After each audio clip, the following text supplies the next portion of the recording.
called you together today to discuss the results of several internal affairs investigations and criminal investigations conducted by the Baton Rouge Police Department. Before we share the specifics on those investigative efforts, I want to acknowledge the Baton Rouge police officers who protect and serve our citizens every day. They serve this community with dignity and honor, and I thank them for their public service. It's because of the good cops that we are able to hold these few who don't deserve to wear that badge accountable. I've always been very clear that the Baton Rouge Police Department, under our leadership, will operate with 21st century policing standards, and that's professionalism, transparency, and accountability.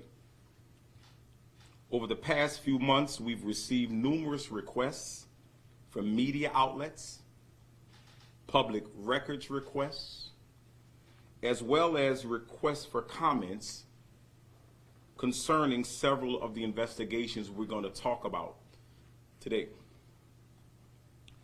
I recognize our current environment where there's a public interest in these matters, and I understand your desire to want to know right now, but we have to get it right. And in order to get it right, sometimes we can't give you all the information right now. We have to get it right. And investigations take time. These investigations recently concluded, and in alignment with our transparency practices, we wanted to inform the public of our findings.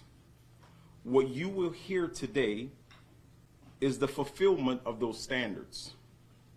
As an organization, we have made the appropriate changes necessary to work in an ever-changing environment in policing in America.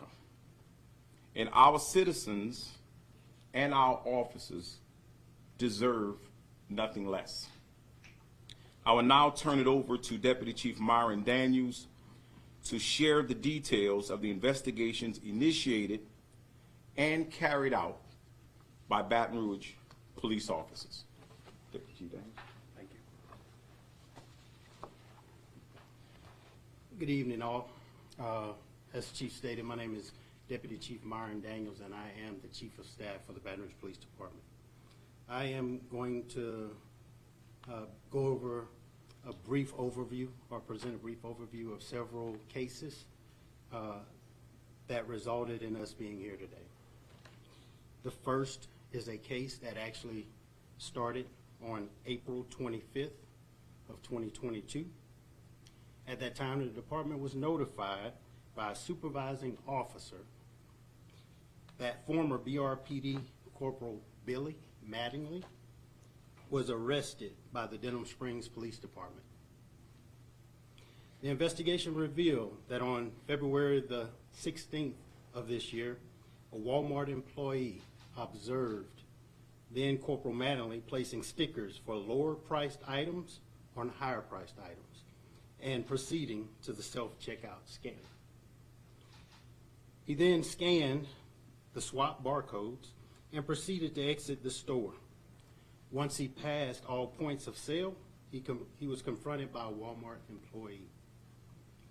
Mr. Mattingly then left the store and was ultimately taken into custody by a Denham Springs police officer on a nearby street. At the conclusion of the administrative investigation, a disciplinary hearing was held last week, specifically August the 24th, and the 11-year veteran of the Baton Rouge Police Department was terminated. As we continue to speak on arrest, on today, Officer Wade Hill was arrested by detectives of the Baton Rouge Police Department's Violent Crimes Unit on the following charges: second-degree kidnapping, misdemeanor sexual battery, obscenity, and malfeasance in office.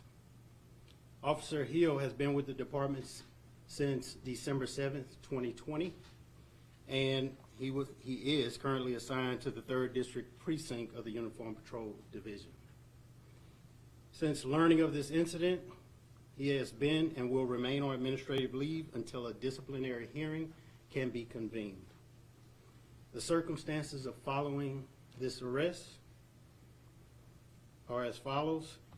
On July the 11th of this year, the Internal Affairs Division was contacted by a female victim in reference to this case. After the initial review, we were briefed on some concerns and a criminal investigation was launched. The investigation revealed that on July 8th, Officer Hill was working in the extra duty detail and did respond to a complaint of trespassing at a local apartment complex. Upon arrival, at the request of the apartment manager, Officer Hill did contact the victim.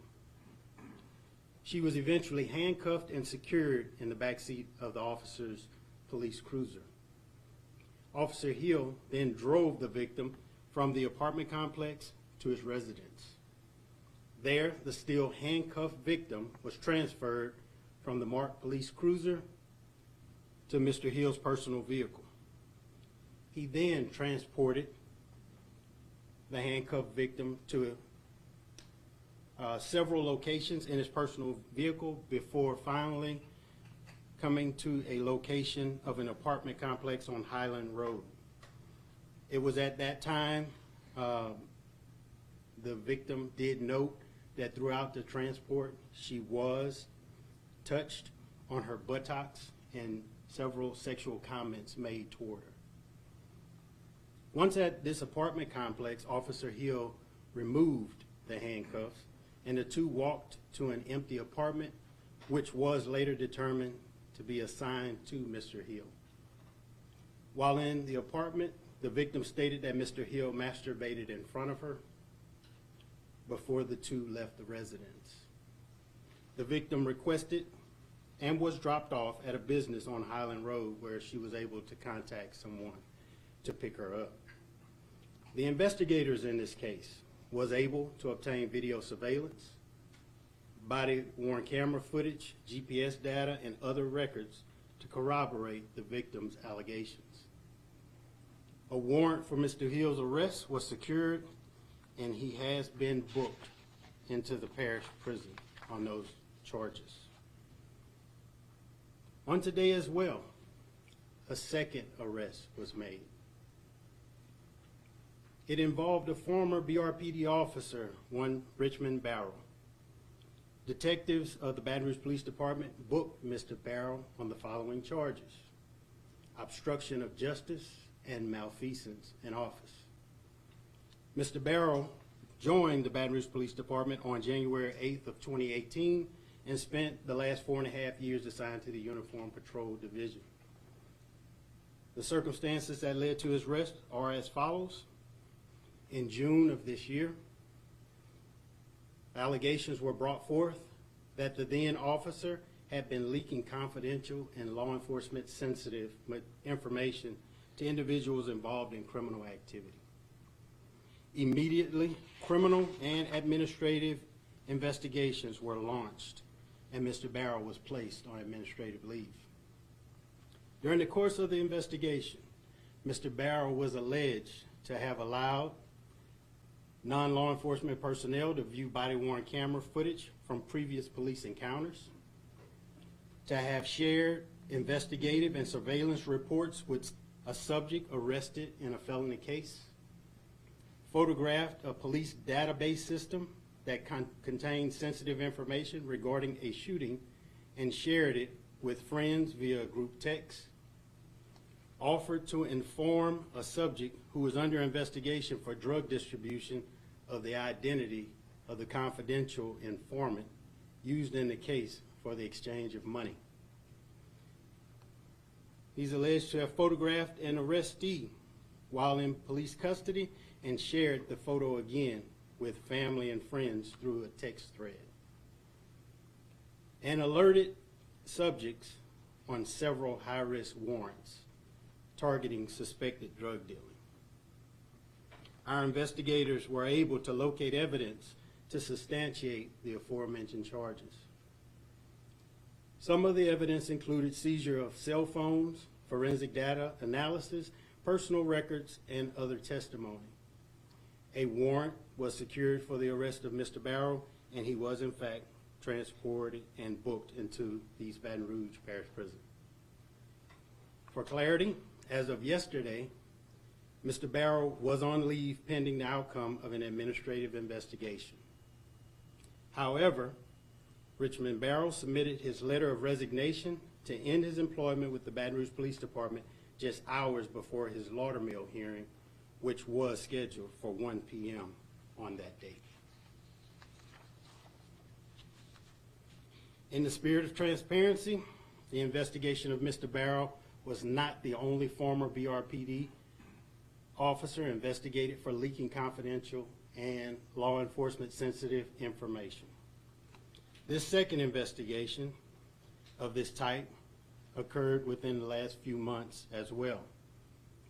In that case, former BRPD Sergeant John Dothier used a departmental issued computer to access a reporting database to research a member serving on the Municipal Fire and Police Civil Service Board.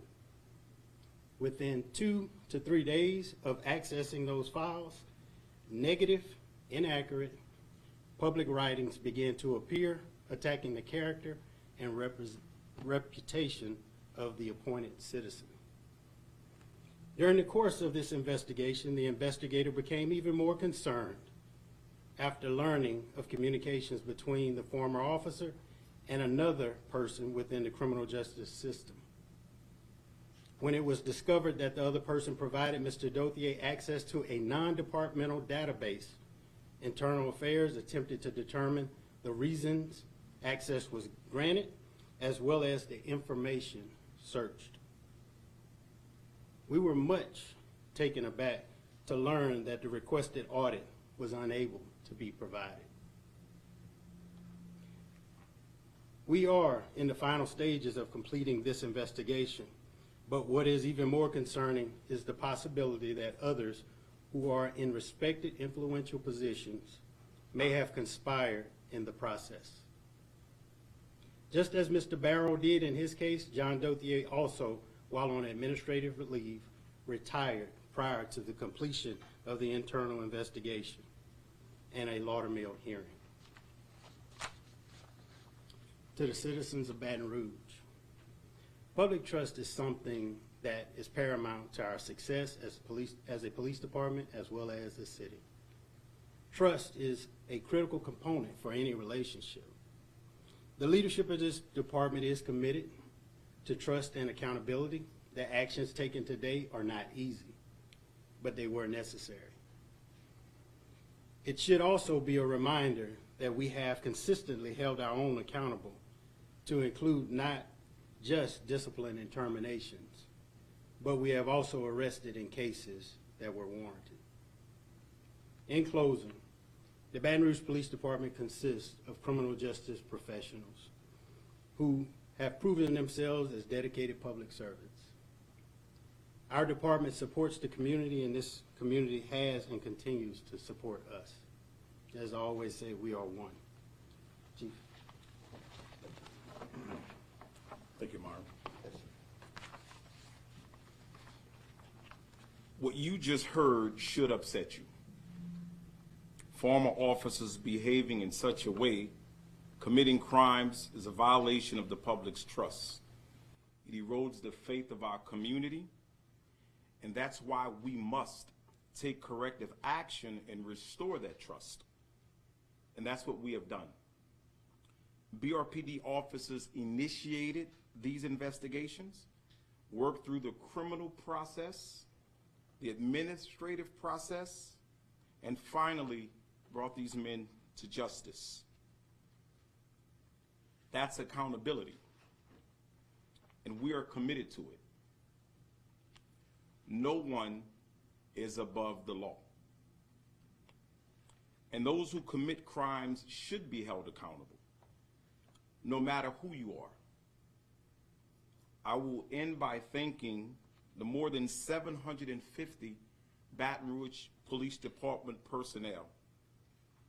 And I also want to thank law enforcement officers, local, state, and federal, all across America, who serve the communities proudly every single day with selfless service, professionalism, and dignity. It's because of them that we're able to bring individuals like this to justice. And I can promise our citizens that we will never stop striving for excellence and professionalism. And I'm proud of the men and women of the Baton Rouge Police Department. And it's an honor being their chief. We have so much work to do. But I can assure you that we will continue to make you proud to call us your police department. We'll take questions now. Chief, WBRZ learned moments ago the alleged drug dealer that blew the whistle on Officer Barrow had his bond significantly reduced today. Was that part of the deal you guys worked out? I'm not going to comment on any ongoing investigations concerning that. Chief, are there any other pending cases that did not result in any arrest? I'll let Deputy Chief Daniels answer that. Unfortunately, there were additional cases. Those cases did not, particularly one, did not result in an arrest.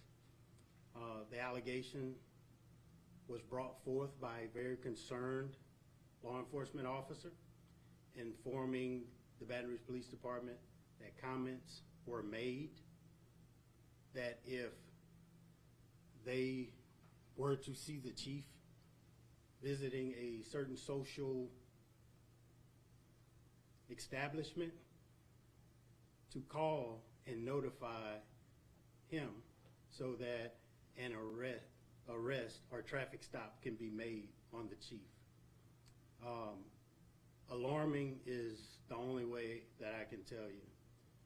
Unfortunately, this would not even be the first time that this type of action has been brought to us by very concerned citizens, police wives, as well as other law enforcement officers.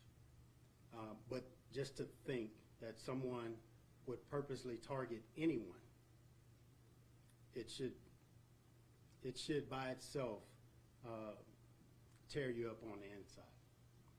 Is there a reason why exactly an arrest wasn't made with that threat that was made on Chief Hall? Absolutely. The saving grace for that person who attempted to commit that very unethical practice was the officers who did not adhere to the request.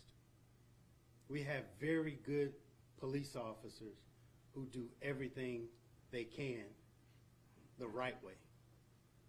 And they did not fall into that request to attempt to arrest the chief if he was seen out at a certain establishment. Can I just run through the status of the various officers real quick? So Mattingly has been terminated, is that correct? Yes, sir. He was terminated last week. And Wade Hill, what's his status again? Wade Hill is still employed with the Baton Rouge Police Department. There is what's called due process. As soon as a discipline hearing can be convened, we will take up that matter at that time.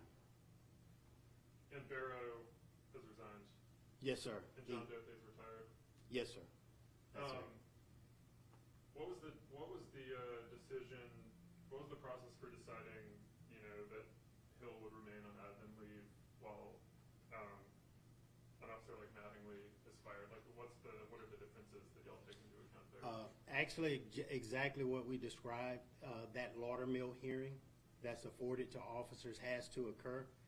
Mattingly actually had his Laudermill hearing. We haven't convened a board yet for Officer Hill at this time. For clarification, for the person that made the threat on Chief Paul, was that person a city official or just a regular person?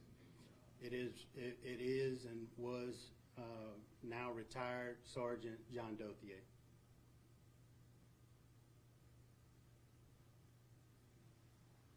Richmond Barrow, can you say how much time he's looking at? That would be a question that probably would be best pointed to the courts. Is the investigation into Dothier, is that an administrative one or a criminal one? It was an internal investigation, but we did seek or involve our federal partners in that process as well. Is that on investigating the materials that he reviewed on the department laptop or on the threat that you just alluded to? That was on the threat. Okay. And that didn't yield any arrests? No, like I said, those officers did the right thing. And is the probe into Dothier, is any aspect of that still active considering he's retired? Well, I can tell you, regardless of a person's status with the Baton Rouge Police Department, it is our policy that we will conclude our internal investigations. There are a lot more things that come from it other than possible discipline for a particular subject.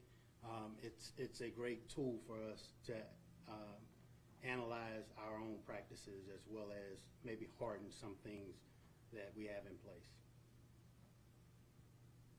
Are Yes, you sir. all considering any changes that can prevent this from happening again, so where you all are up at a podium talking about the same issue? As I said, when the actual process is completed, we will do an evaluation and make a determination at that time. Chief Paul, can I ask you a question? Yes, ma'am. If you guys find out any more of your officers are involved in illegal activity, can we expect more conferences like this? So our hope is that won't happen again.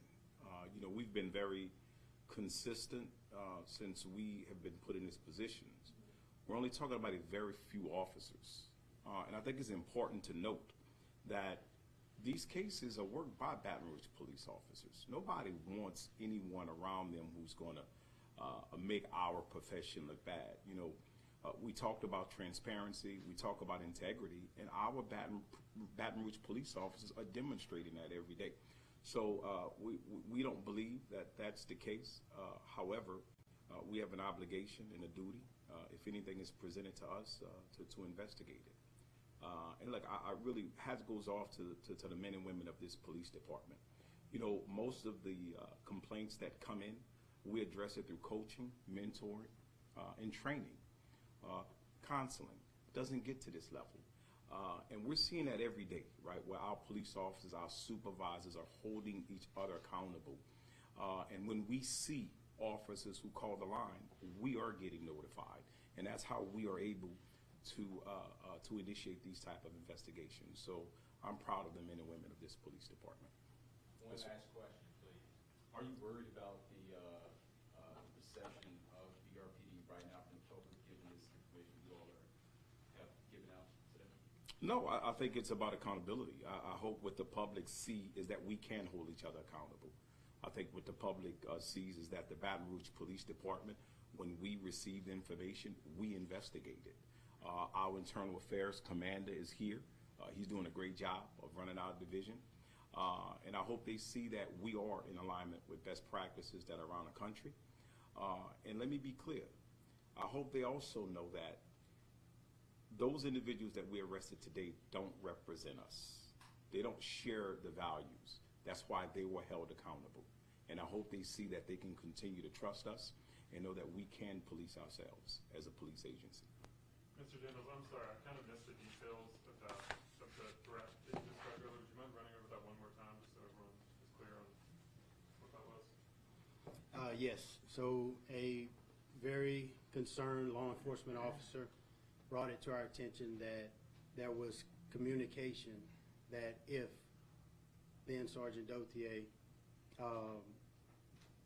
that if from then Sergeant Dothier that if the chief was saw at a certain social establishment, that a call will be made to notify him of the chief's presence.